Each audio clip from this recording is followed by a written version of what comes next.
Vitamin B12 is one of those nutrients that doesn't command the media attention it deserves until something goes wrong, and by the time something goes visibly wrong, the damage has often been accumulating for years.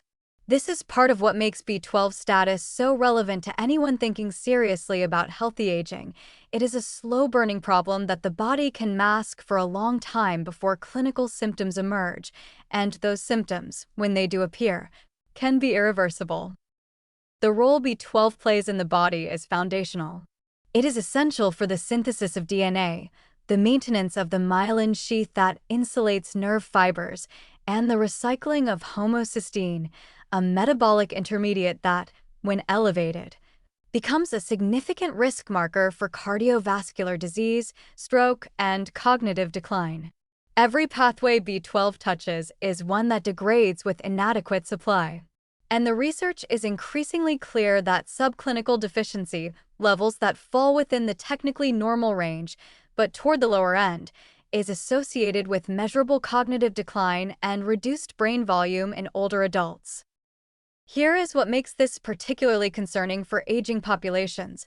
Absorption of B12 depends on a complex sequence of events that becomes progressively less reliable with age.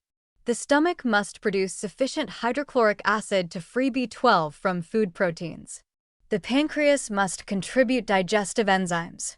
Specialized cells in the stomach must secrete a glycoprotein called intrinsic factor that escorts B12 to absorption sites in the terminal ileum. Any one of these steps can fail, and with age, all of them become less efficient. It is estimated that up to 30% of adults over 50 have some degree of atrophic gastritis that meaningfully impairs B12 absorption from food. The fact that you eat B12-containing foods does not guarantee you are actually absorbing adequate amounts.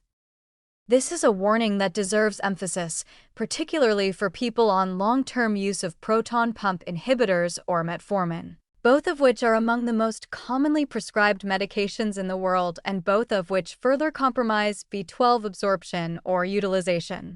If you are over 50, on either of these medications, and you have not had your B12 status properly assessed, that is a gap worth addressing. Plant foods contain no meaningful B12.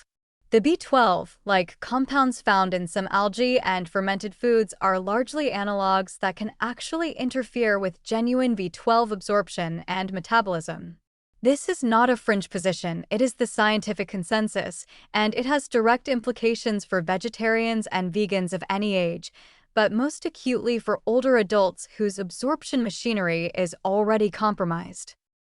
The form of B12 used in supplementation matters more than most people realize. Cyanocobalamin is the cheapest and most widely used form, but it requires conversion to active coenzyme forms before the body can use it. Methylcobalamin is already in an active form and appears to be better retained in neural tissue. For anyone with absorption concerns, sublingual methylcobalamin or intramuscular injections that bypass the gastrointestinal tract entirely are preferable. Regular testing, specifically measuring serum B12 alongside methylmalonic acid and homocysteine to catch functional deficiency that serum B12 alone can miss, is the most responsible approach for anyone in middle age or beyond.